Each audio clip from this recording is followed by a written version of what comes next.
L'Autriche tient à cultiver sa neutralité. La semaine dernière, la ministre de la Défense a reçu son homologue chypriote pour parler d'une politique commune de défense et de sécurité.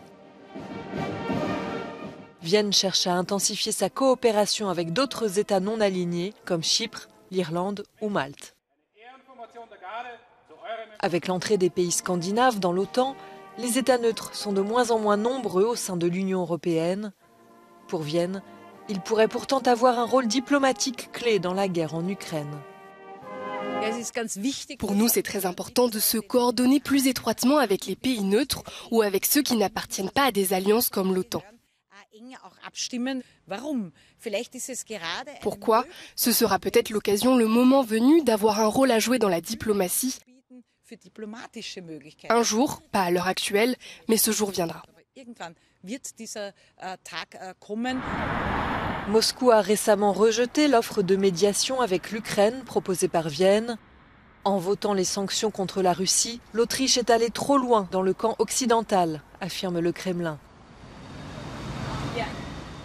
Mais le pays garde une position unique au sein de l'Union européenne, car c'est le seul non aligné à ne pas avoir de relations militaires bilatérales avec d'autres pays.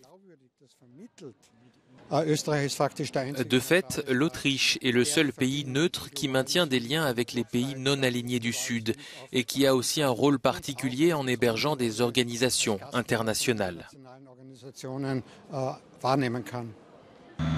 Personne ne conteste pourtant qu'à l'heure actuelle, l'Autriche est incapable de défendre son territoire et sa neutralité. Trop peu de soldats, pas assez formés. La ministre Tanner compte sur ceux qui prolongent volontairement leur formation militaire jusqu'à 9 mois. Des centaines de jeunes hommes se sont portés volontaires pour s'engager 3 mois de plus au sein des forces armées autrichiennes, et certains encore plus longtemps. Nous allons continuer à travailler là-dessus. À l'origine, le budget de l'armée autrichienne aurait dû presque doubler l'année prochaine. Au lieu de cela, beaucoup moins d'argent sera dépensé en artillerie et en équipement. Ce n'est que dans les années à venir que le budget passera à 1,5% du PIB. Johannes Bleschberger, Euronews, Wien.